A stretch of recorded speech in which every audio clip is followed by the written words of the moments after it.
Hello kids, welcome back. Today I'm going to continue with exercise 8A in this video. We had already finished sums till question number 9 and now let's move on to question number 10.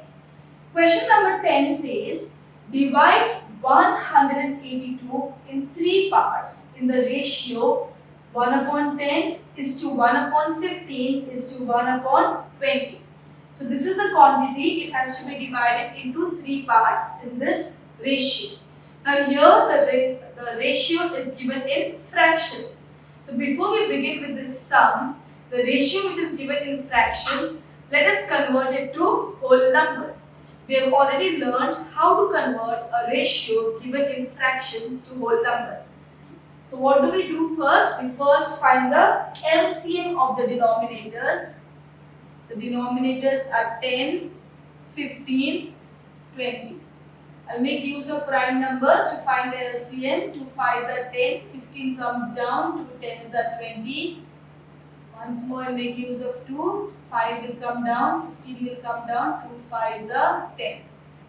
I'll make use of 3 next, 5 comes down, 3 5s are 15, this 5 comes down. And finally I'll make use of 5.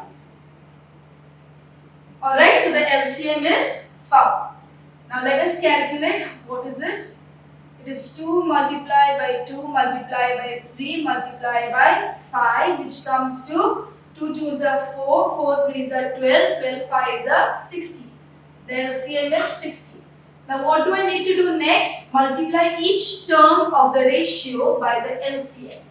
So this is the first term, this is the second term, and this is the third term. Multiply each term by the LCM, that is 60, 60 and 60. So here I can reduce 10 ones are 10, 10 6s are 60, 15 ones are 15, 15 4s are 60, 20 ones are 20, 23s are 60. So whatever I could reduce, I have reduced. So the first term is become 1 into 6 is 6 upon 1, so it is 6 is 2. Second term 1 into 4 is 4. So 4, and the third term is 1 into 3, that is 3. So the ratio which was in the fraction form, I have now made it into whole numbers. Now let us see what is each share. I have to divide this in 3 parts in the ratio 6 is to 4 is to 3. So our next step would be to add the ratio, that is 6 plus 4 plus 3, which is equal to 6 plus 4 10 plus 3 30. Okay, so how much would the first part get, second part and third part? So first part I know will get 6 parts out of the total 13 parts. So 6 out of the total 13 parts of the total quantity, that is 182. I have told you of means multiply. So multiply by the total quantity of 182. The second part will be 4 upon the total of the ratio, which is 13, multiplied by the total quantity, that is 182. And the third part will be 3 upon 13 multiplied by 182. Now you reduce 182 and 13 can be reduced. So you can make use of the 13 times table to reduce these two numbers and get your answer. Find out what is the amount received by the first part, amount received by the second part, and amount received in the third part. Alright, let's go to question 11 now. The sides of a triangle are in the ratio 2 is to 3 is to 4. If its perimeter is 54 centimeter, find the length of the sides of a triangle. So here, just to understand, I will draw the figure in the rough column. This is a triangle and the 3 lengths, the 3 sides of a triangle are in this ratio 2 parts, 3 parts, 4 parts. The sides are the ratio of 2 is to 3 is to 4. Now I also know what is the perimeter. I hope you remember what is perimeter. Perimeter is the total of the entire boundary of the given figure. So when I say the perimeter is 54, what I mean is the total of all the sides is 54. if I add this side and this side, the total is 54. But I want to know the measure of each side. What is the measure of the first side? What is the measure of the second side? What is the measure of the third side? I know the ratio in which they are divided. So like to find each side, first let us add the three ratios.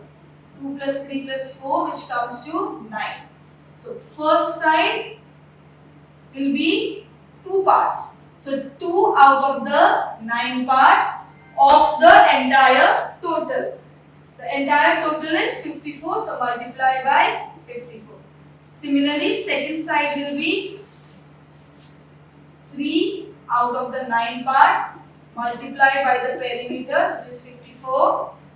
And third side will be 4 out of the 9 parts, multiplied by the entire perimeter.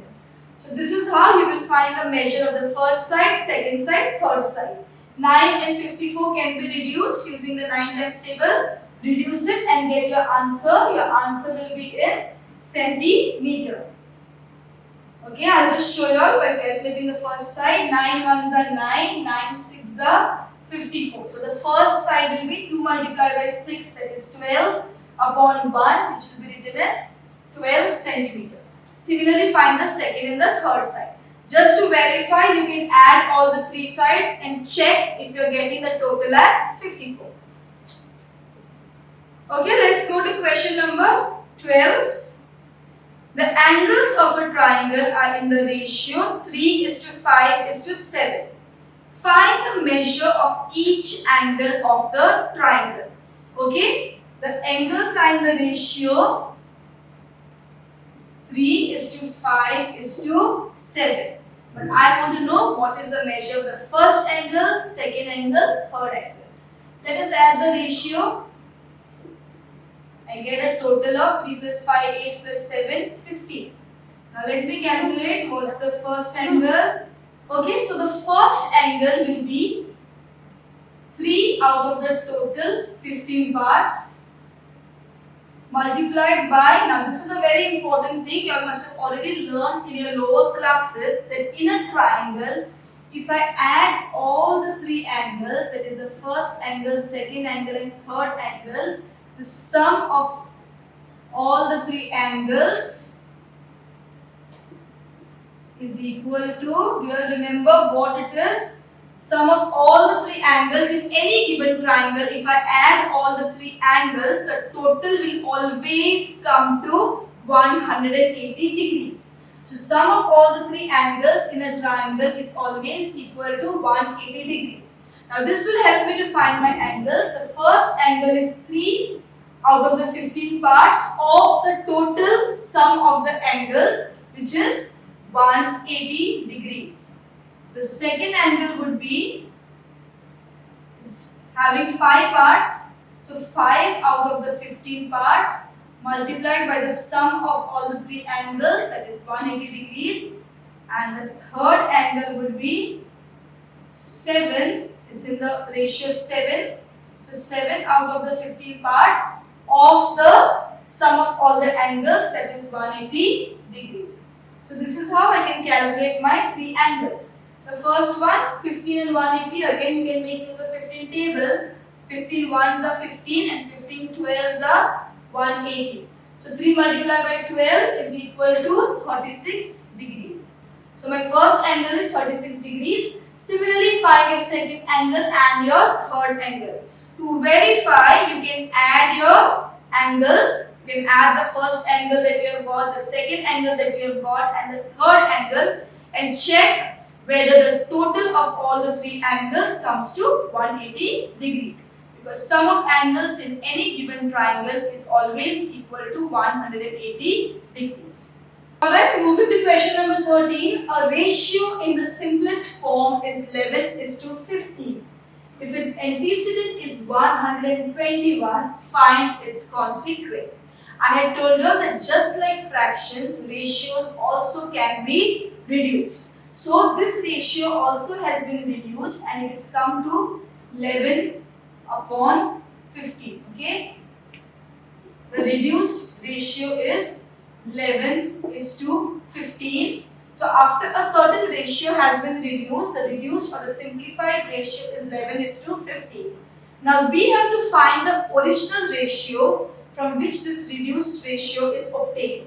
Now what do we know about the original ratio? If its antecedent is 121, I had told you that ratio, the first term is called the antecedent, the second term is called the consequent. Now we know that the antecedent is 121. Find its consequent. The consequent is unknown and we have to find it. Okay? So this is my original ratio. After I have simplified, I have got this. I know the antecedent but I don't know the consequent. So how will I find it? Now here I will put them in the fractional form and find the unknown quantity. 11:15 can be written in the fraction form as 11/15. And 121 is to the unknown quantity, the question mark, I will put like this. So both the ratios I have put in the fraction form. Now we know that these are the same ratios, then just will simplify. They are equivalent ratios. This is obtained from this ratio itself. So they are equal.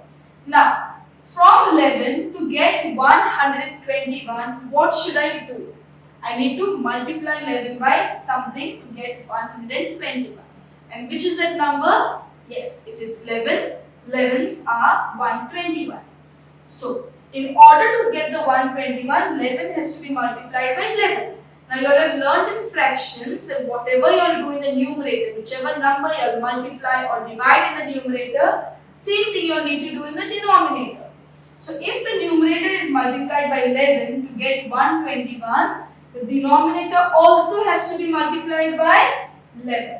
So you all do 15 multiplied by 11 and you all will get this answer. So therefore you all can write consequent is equal to how much? So 15 multiplied by 11, you will work it out, you will get the answer and that will be your consequent.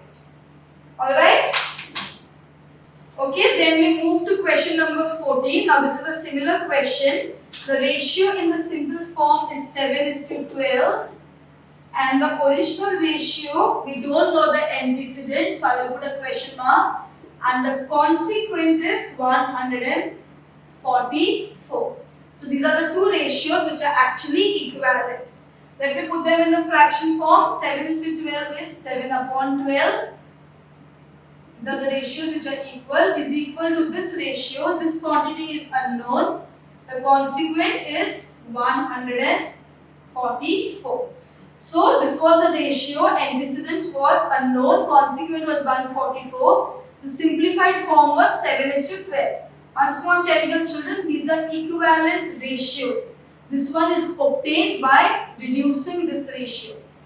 Okay, so we know that 12 is become 144. So 12 needs to be multiplied by something to get 144. If you say the 12 table, you will get the answer. 12 will give you 144.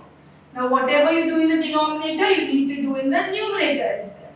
So to get this unknown quantity, to get the antecedent of this ratio, multiply 7 by 12. So whatever answer you get by multiplying 7 and 12, that will be this unknown term, and therefore your antecedent will be found. You will multiply 7 by 12 and write the answer. So this is just about equivalent ratios. How you will had equivalent fractions? These are equivalent ratios. Alright? Okay, so the chapter, the topic on ratio, the exercise on ratio is complete. We have completed all the 14 questions based on ratio. Now next we move to proportion. Let us understand what is the meaning of proportion. Okay, so now I will be telling you what you mean by the term proportion. Consider I have two ratios. Okay, my first ratio is say 3:4 and my second ratio is 15:20. Alright, first ratio is 3:4, the second ratio is 15:20. Now I'll just show you in the rough column that this ratio 3 and 4, it it cannot be reduced anymore. It is already in the simple form. But 15 and 20, I can reduce it using the 5 table. 5 3s are 15, 5 4s are 20. So this ratio in the simplified form is also 3 upon 4. So if this is 3:4 and this ratio, though it is 15:20, if I simplify it, the answer will be 3:4 only. So these two ratios are equivalent ratios or equal ratios. Now when you have two ratios which are equal in value, such ratios are said to be in proportion. And how do we write this? We write this as 3:4. This is my first ratio, this is my second ratio. Now since they are equal, this is the sign of proportion. Okay? These 4 dots are the sign of proportion. And how is this read? This is read as 3:4 is as 15:20. Okay? This symbol is read as is as. It only means that the two ratios are equal in value. So 3:4 is as 15:20. It means the ratios are equal, they are in proportion. Now, there are two ways by which you can verify that two ratios are equal or two ratios are in proportion. So I will explain to you all the two ways. Alright, now these are the ratios. We have to prove that 3:4 is as 15:20 or prove that 3:4 and 15:20 are in proportion. First way to prove that these ratios are equal, write both the ratios in fraction form. Reduce whatever you can. 3 and 4 cannot be reduced, but 15 and 20 can be reduced using the 5 table. 5 3s are 15, 5 4s are 20. So since we get 3/4 here and 3/4 here, both are reduced and finally equal to 3/4, we can say therefore we are in proportion. Okay? So this is the first method. Put them in fraction form, try to reduce as much as you can and prove that after reducing they are both equal. So I have proved here using the first method. The second method, how you can prove that these are in proportion. Now altogether if you see here the proportion term here, this is called as your first term, this is your second term, this is your third term and this is your fourth term. Okay? In a proportion, the first number is called the first term, the second one is called the second term, this is the third and this is the fourth term. Now there is a formula which can prove that these are in proportion. The formula says, first of all we have to learn some terms here. The first and the fourth terms are called extremes. Okay, can you see these two numbers, the first and the fourth numbers? They are the extreme end of the expression and are thus called extremes. Okay, so the first and the fourth term are called extremes. Now these terms which are towards the inner side, the second and the third term. Okay, the terms towards the inner side are called means. So first and fourth which are at the extreme end are called extremes. The ones on the inner side are called means. And the formula says that product of means is equal to product of extremes. Okay? Product of means has to be equal to product of extremes if they are supposed to be in proportion. So let us check this. Our means are the second and the third term. So product of means, I will say 4 is the first mean, 15 is the second one. So 4 and 15 are the means. Extremes are 3 and 20. Product of means, product of extremes. Multiply the means. 4 into 15 will give you 60. And 3 into 20 will also give you 60. Okay, so you can see here when I multiply the two means and when I multiply the two extremes, the answer is come same. Now, if you get the answer same when you multiply the means and when you multiply the extremes, then yes, it is in proportion. So therefore, it is verified that the above expression is in proportion.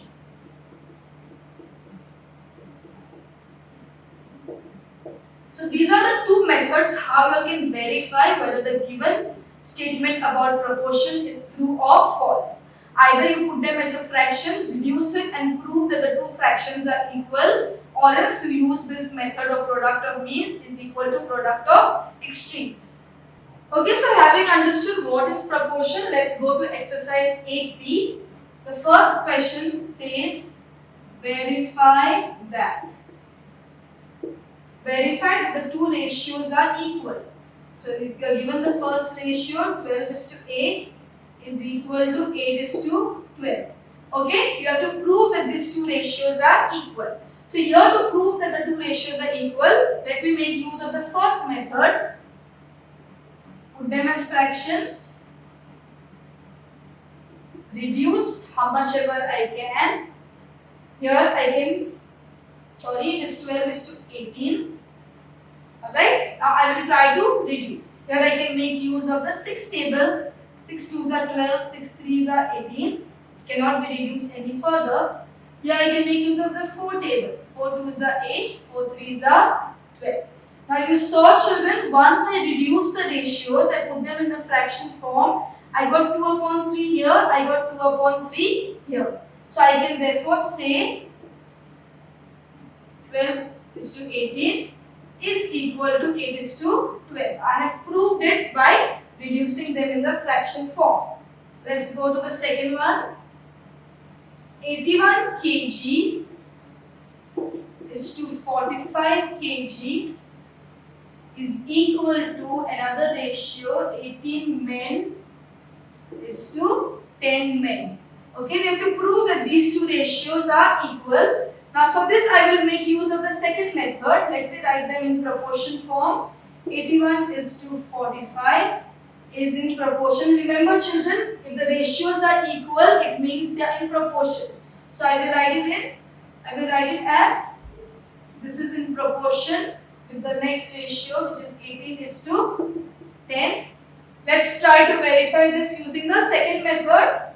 Product of means is equal to product of extremes.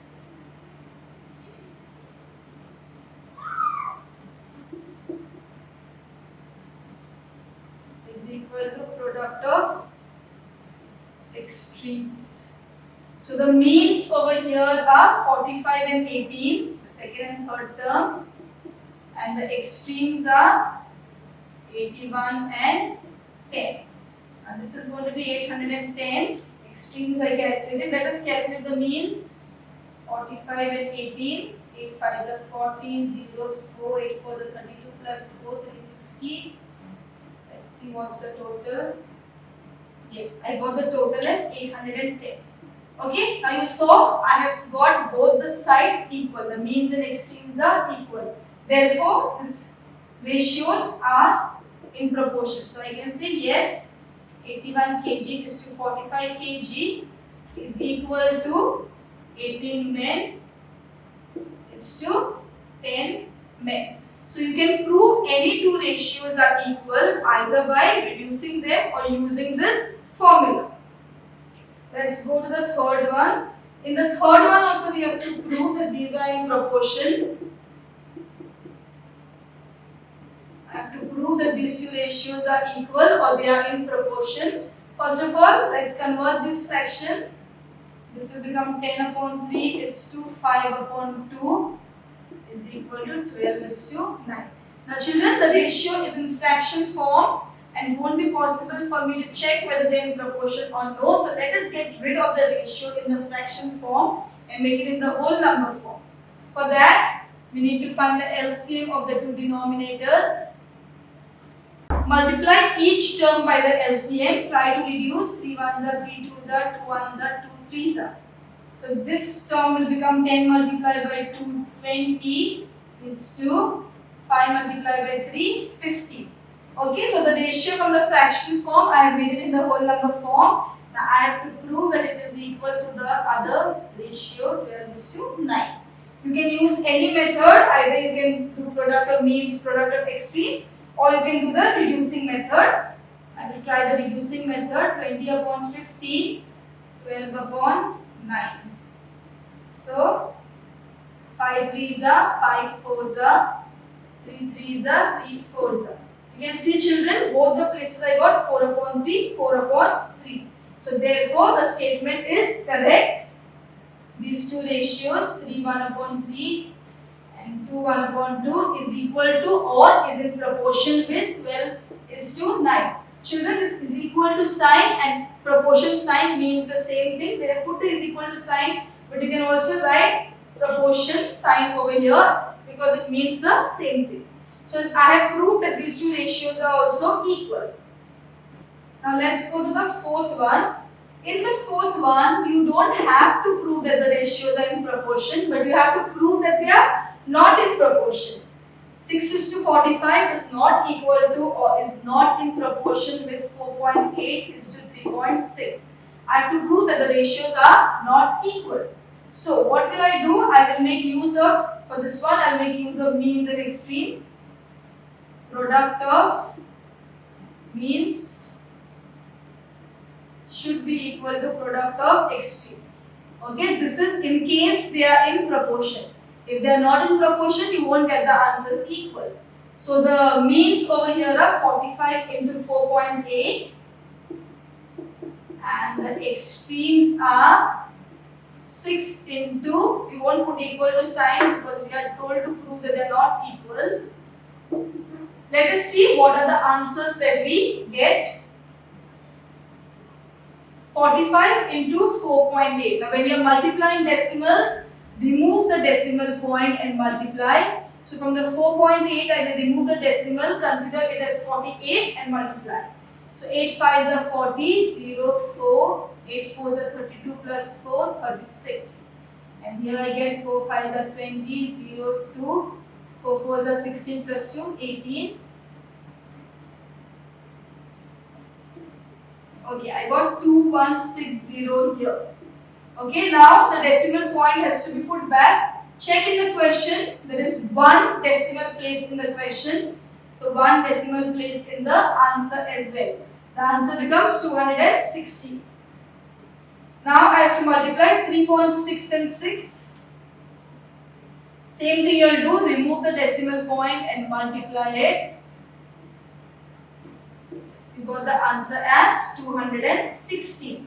Now where do you put the decimal place? That is one decimal place in the question. So you need to put 1 in the answer as well. It will come here. So you saw children, when I multiplied the means, I got the answer as 216. When I multiplied the extremes, I got the answer 21.6. The two products are not equal.